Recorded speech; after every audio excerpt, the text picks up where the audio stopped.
Weil ich würde das jetzt nicht hundertprozentig unterschreiben, dass nur die lautesten Artists, Künstler oder Künstlerinnen im Internet irgendetwas aufbauen für sich selber. Oder die irgendwie am meisten Clickbait betreiben. Weil das gibt irgendwie, glaube ich, nicht ein besser, ein gut oder ein schlecht dort. Aber ich würde gerne mal, wir schauen das nachher auch noch ein paar Comments an, weil es mich wundern, was sie darauf geantwortet haben. Aber generell Self-Promotion als ein Introvert, weil ich ja auch viel mal jetzt mit Leuten zu tun habe, die eher auf der introvertierten Seite sind. Ich kann jetzt nicht eine genaue Definition machen. Ich glaube, Introvert oder eine introvertierte Person ist für jeden ein bisschen etwas anderes. Ich tue das ein bisschen zusammen in Verbindung bringen als Künstler oder Künstlerin. Wenn du jetzt nicht gerade sofort auch der willst sein, wo sein Face zeigen will, also sein Gesicht die ganze Zeit zeigen oder persönliche Sachen von sich selber preisgeben will. Weil da gibt es schon recht einen Unterschied, wenn man bei Newcomer oder Newcomerinnen sieht, dass jemand gerade von Anfang an kein Problem damit hat, irgendwie Selfie-Style, irgendetwas in sein IG oder generell in seine Social Media oder in einem Musikvideo aufzutauchen auf YouTube oder so. Oder Leute, die das gar nicht machen. Und bei denen habe ich dann eher vielleicht das Gefühl, okay, die haben einfach noch nicht ihre Art gefunden, wie man das kommunizieren soll am besten. Weil dort gibt es nicht du bist schlechter gestellt, glaube ich, wenn du jetzt eher auf der introvertierten Seite bist und du willst jetzt nicht all in their face sein mit deinem Gesicht oder mit dem, was du irgendwie zu sagen hast. So.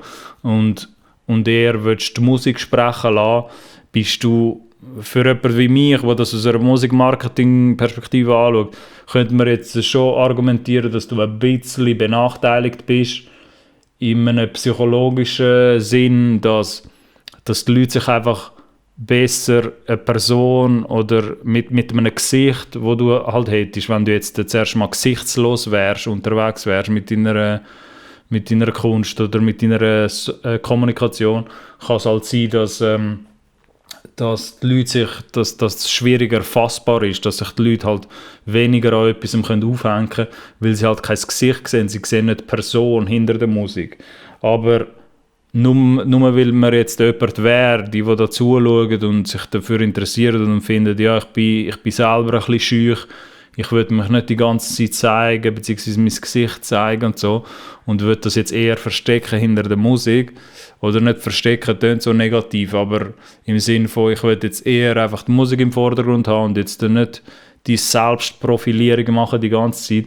Dort gibt es trotzdem noch viele Wege, sage ich jetzt einmal. Darum meine ich schaue es dann eher so an, dass die Leute, die eher auf dem Mut sind, haben dann vielleicht meistens noch nicht den Code knackt, wie sie kommunizieren sollen. Weil es ist alles, also nicht alles, aber oftmals ist der Schlüssel liegt einfach in der Art, wie du kommunizierst. So. Weil wenn du jetzt eher eben auf der introvertierten Seite bist, ich sage jetzt einfach mal als Beispiel, und du stehst jetzt nicht so drauf, dass du dein Gesicht willst zeigen, überhaupt in den Musikvideos, die du zum Beispiel willst machen. Du planst zwar Musikvideos zu gewissen Songs zum Beispiel, aber du willst dich nicht selber da drinnen zeigen. Oder auf Social Media mit den Artworks, mit den Visuals, willst du keine Fotos von dir selber als Person zeigen.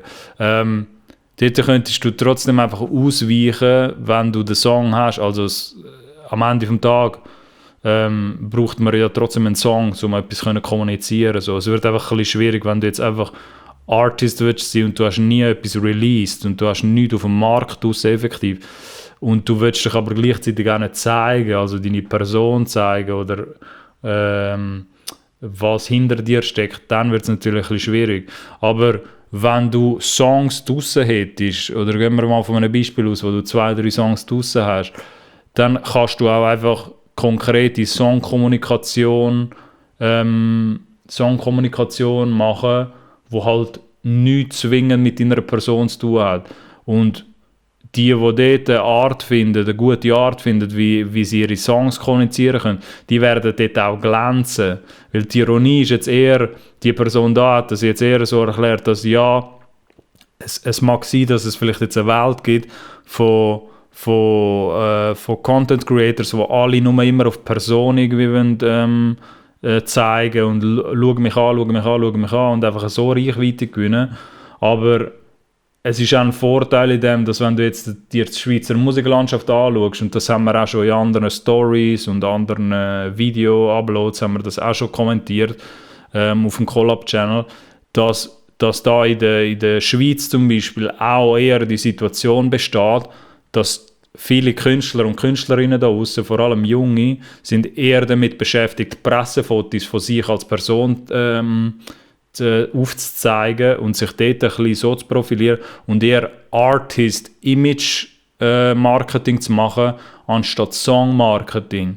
Und wenn du jetzt jemand wärst, der dort den Code könnte knacken, wie du am besten deine Songs generell, deine Songs konkret kommunizieren, dann kann man dort auch aufblühen, weil das ist eine Nische, oder ich sage mal, eigentlich sollte es nicht eine Nische sein, weil am Ende des Tages ist das Endgame Songkommunikation, anstatt nur Artist-Image-Kommunikation.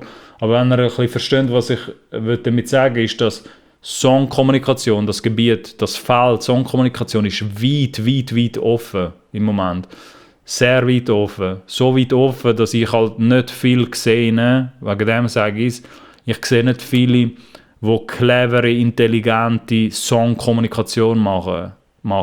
Ich sehe viele, die Artist-Kommunikation machen, also sprich Pressefotos von sich zeigen, sich als Person die ganze Zeit versuchen aufzubauen, aber ich sehe sehr wenige, vor allem unter den neuen Generationen auch, aber auch bei den etablierten Künstlern und Künstlerinnen, bei den Schweizer, sehe ich sehr wenige wiederum, die auf den Song abgebrochen etwas machen. Also sich überlegen, okay, was sage ich, und wir spielen jetzt das Spiel jetzt einfach mit dem, okay, man ist introvertiert eher, man ist sehr schüch, man will sich nicht selber zeigen. Okay, du hast aber allerdings einen Song wahrscheinlich draussen. So, ich gehe jetzt mal von dieser Voraussetzung aus.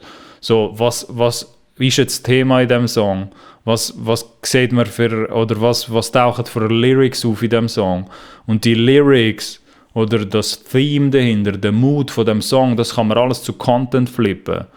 Und klar, jetzt von nichts kommt nichts. Man kann jetzt auch nicht, glaube ich, der Introvert, man kann jetzt nicht Best of both worlds haben, also der Fünfer und das Weckli haben, indem man sagt, ja, man ist introvertiert, man will seine Person irgendwie nicht zeigen, weißt, man nutzt das irgendwie ein bisschen auch als Ausrede teilweise, will sich nicht zeigen, will nicht sein Gesicht zeigen oder whatever man als das versteht, und gleichzeitig will man aber auch nicht ansitzen mal und sich überlegen, okay, was kann ich rund um meinen Song kommunizieren, was kann ich für Content machen, wo mega spezifisch einfach auf den Song ist.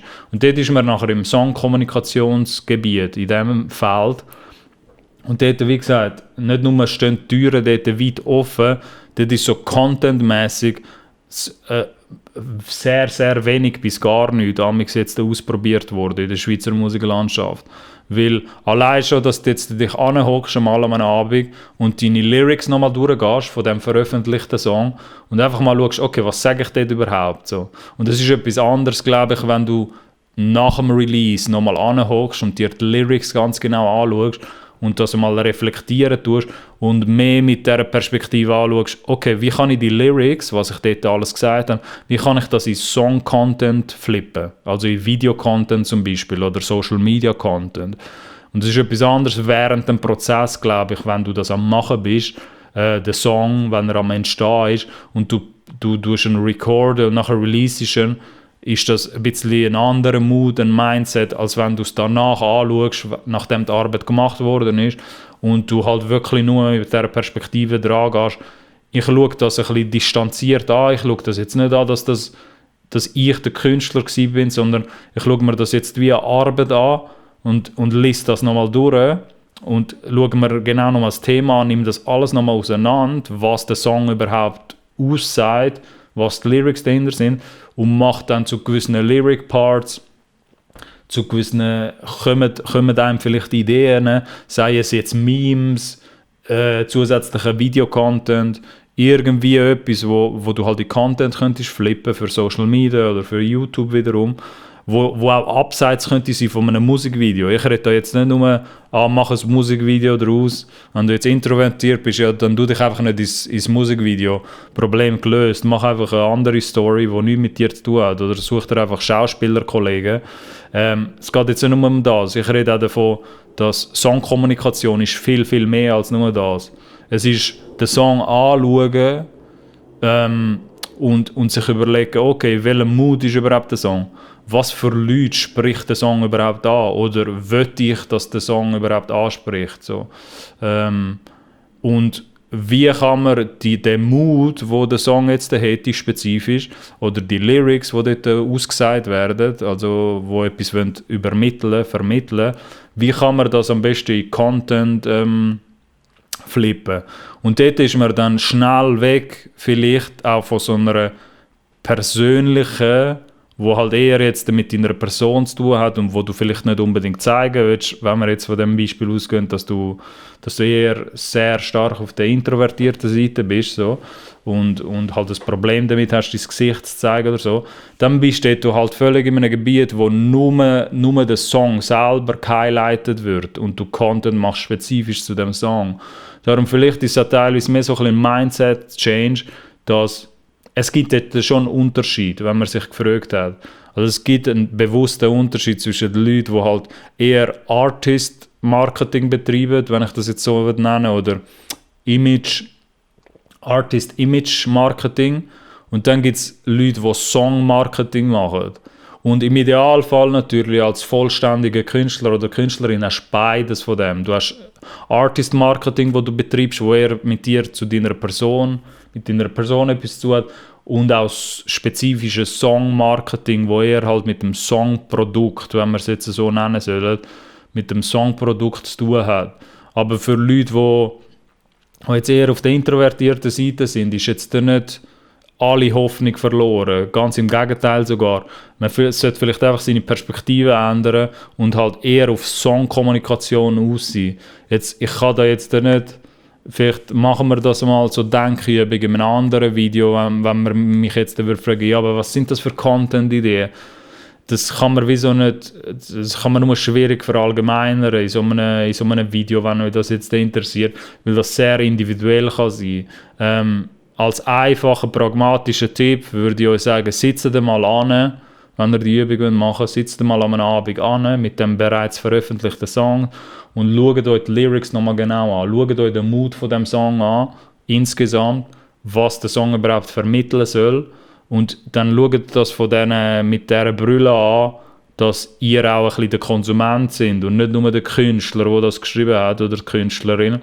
Und wie der Konsument das jetzt mit welcher Art von Content, sei es jetzt irgendeine Videoidee, die man hätte, irgendeine 15-20 Sekunden Videoidee, die irgendwie so ein bisschen meme-artig ist, oder irgendwie irgendeine Art von Videocontent, wo man irgendwie könnte machen, die zu dem Song passt. Irgendwelche Stories, wo auch könnten passen, wo man vielleicht ein bisschen die Hintergründe von diesen Songs, von dem Song besser erklärt. Oder halt irgendetwas, was halt mit dem Songmood oder mit den Lyrics zu tun hat. Dort könnte man anfangen. Das ist immer so ein guter Anfang für mich. Wenn ich mir Songmarketing anschaue oder Songkommunikation aus der Distanz mit einem Songkatalog, wo ich noch nie vorher gesehen habe, gehe ich als erstes meistens, nicht immer, aber meistens gehe ich mir immer die Lyrics als erstes wieder anschauen. Weil in diesen Lyrics, je nachdem, aus welcher Perspektive man das anschaut, dort verstecken sich recht viele Content-Ideen, also Zeug, Prinzip oder jetzt Mood-Vorstellungen, wo die Lyrics einem verraten, wo man könnte Content flippen. Und bei so Type-Content muss man dann nicht gross ins Gesicht zeigen vielleicht, weil vielleicht kommt man auf eine Idee, wo halt irgendwie mega songspezifisch ist, und dort könnte man dem schon ein bisschen ausweichen, dass man sagt, man muss jetzt nicht die ganze Zeit seine Person zeigen, so im Selfie-Style in die Kamera, wenn man das nicht würde wählen. Darum, wenn man jetzt eher auf der introvertierten Seite ist, würde ich sagen, und man wird irgendwie Self-Promotion, wie es da nennen, also eigentlich Promo für sich selber machen, dann versucht vielleicht eher auszuweichen auf Songkommunikation. So. Dort ist man dann spezifisch in dem Feld und man ist nachher nicht mehr in der Artist-Kommunikation für ein Zeitchen. Vielleicht ist das auch einfach eine Phase, dass man sich dort auch einfach irgendwann einmal könnte aufraffen zu dem, dass man das kombiniert, dass man auch irgendwann mal sagt, okay, man will auch etwas machen, was eher persönlich ist, wo man eher ein bisschen sein Gesicht zeigt. In welcher Form auch immer sein Gesicht zeigen. Das kann auch sein, weil man eine persönliche Story erzählt oder was auch immer. Weil ich finde, es soll auch nicht der Weg sein, man soll dort vielleicht auch ein bisschen aufpassen, weil ich so Stories auch schon mitbekomme, dass Leute das mit dem, ja, ich bin introvertiert, dass viele Newcomer, oder es gibt nicht viele, aber es gibt Newcomer und Newcomerinnen-Stories, wo ich auch schon mitbekommen wo mir erklärt worden ist, ja weißt, ich bin introvertiert, ich will nicht mein Gesicht zeigen, ich will mich nicht zeigen und so. Und dass es auch in die Richtung könnte gehen, dass du das einfach als Ausrede verwendest, um das nicht machen, um dich nicht herausfordern dort. Und es kann vielleicht auch so etwas sein, dass du dich auch ein bisschen challengen musst, dass du dich auch ein bisschen musst, aufraffen dafür, etwas zu machen, was vielleicht am Anfang ein bisschen unangenehm wirkt, aber sobald man, darum sage ich, es ist alles in der Art, wie man kommuniziert, weil wenn es vielleicht einem noch unangenehm ist, hat man vielleicht einfach noch nicht die richtige Art gefunden, wie man das kommunizieren soll, weil jeder hat eine bisschen andere Kommunikationsart. Das ist sehr individuell auf den Künstler oder Künstlerin betroffen und vielleicht hast du jetzt einfach noch nicht deine Art gefunden, wie du dich selber sollst, also wie du Self-Promotion machen da in diesem Beispiel. Aber für die jetzt finden, okay, es geht gar nicht, ich würde mich auch wirklich gar nicht zeigen, dort, die Alternative ist nicht gar nichts machen, die Alternative wäre mal die Perspektive angehen, okay, was sage ich eigentlich in dem Song, der bereits erschienen ist und wie kann ich den Song selber zu Content flippen, ohne dass ich drin bin. Das wirkt jetzt vielleicht ein bisschen obvious, klar, aber ich sehe recht viel im Feed, sehe ich recht viel auf den Social Media Plattformen, weil die Leute den einfachsten Nenner machen und einfach Pressefotos von sich aufladen mit irgendeiner Caption, wo fly soll sein oder wo soll cool wirken. Und dann denke ich so, ja gut, aber du hast den Song in keinster Weise erwähnt, du hast irgendwie keine Songkommunikation betrieben, du hast einfach dich selber als Artist mit deinem Image, versuchst dich einfach grösser zu machen. Und das wird dort wirst du auch irgendwann ein Oberlimit erreichen. Weil wenn auch nur die ganze Zeit, wenn dort keine Balance da ist und du machst die ganze Zeit nur Artist-Kommunikation, also wirklich aufs Artist-Image bezogen, dann kommen die Leute nichts mit über von deinen Songs und wieso sie deine Songs sollen hören. Und dann ist vielleicht das Gleichgewicht auch ein bisschen verschoben und zu fest auf deiner Artist-Person. Und das sehe ich recht oft im Moment, dass es halt nur das höchste von den Gefühlen ist, dass Leute halt Pressefotos von sich oder einfach generell Fotos von sich aufladen in Feed und nachher irgendeine schlaue Caption dort dazu tun, wo irgendwie soll bigger than life wirken. Und das ist aber für mich auch nicht das höchste Maß aller Dinge, wenn es um Künstlerkommunikation oder jetzt der Artist Marketing geht, sondern man darf dort auch in diesem ganzen Prozess auch nicht die Songkommunikation vergessen. Und das ist vielleicht einfach ein Perspektivenwechsel, sage ich jetzt mal, wenn man eher auf der introvertierten Seite ist und das eher ein bisschen, sage ich mal, in die Richtung lenken. Darum ist nicht Hoffnung verloren für die da jetzt zuschauen und finden, ich will mich nicht zeigen, ich finde das mega schwierig, so. Dort ist die Hoffnung nicht verloren. Geht einfach eher Richtung Songkommunikation. Und da findet ihr auch sicher nochmal Episoden dazu. Wir schauen uns da nochmal an, was noch gewisse Leute dazu geschrieben haben, weil das nimmt mich schon noch Wunder. Einer schreibt, the system definitely favors certain personality types, but there's nothing that says you have to play the game exactly the same way as everyone else. Find something that works for you and go with it. Genau, ja, voll, würde ich auch so sagen. Vielleicht hat man einfach noch nicht seine Art gefunden, wie man soll wie man soll kommunizieren am Ende vom Tag. For example, I've heard of a number of freelancers who are so uncomfortable.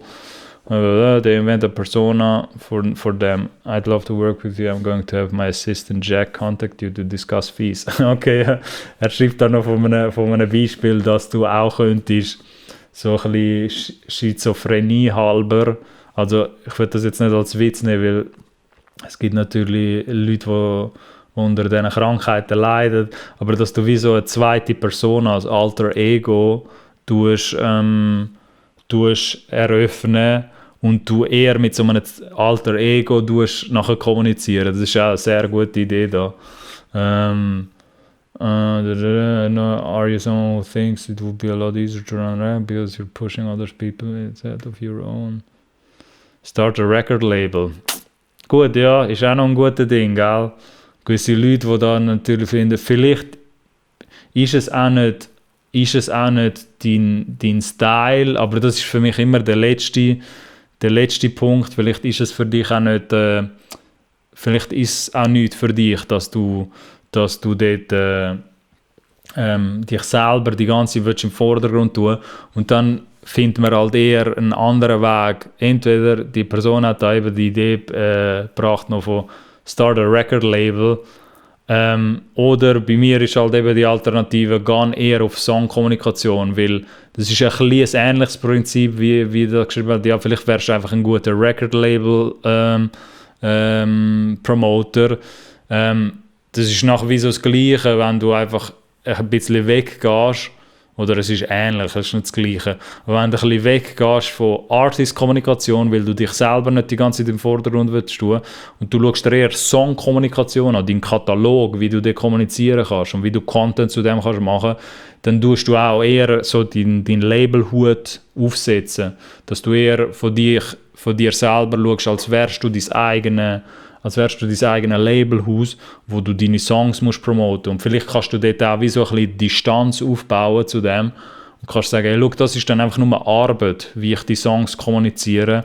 Und dort bin ich halt eher mein eigener Labelchef, wie ich das dann machen soll. Weil die meisten Künstler und Künstlerinnen hier in der Schweiz, das merkt man auch, dass die halt nur immer bis zum Release denken und nicht darüber hinaus. Vielleicht schaut man dann 2-3 Wochen darüber hinaus, aber wenn man jetzt eher Independent Artist ist und man hat niemanden um sich herum und macht das alles selber und vertreibt auch die Songs selber, sollte man schon auch ein bisschen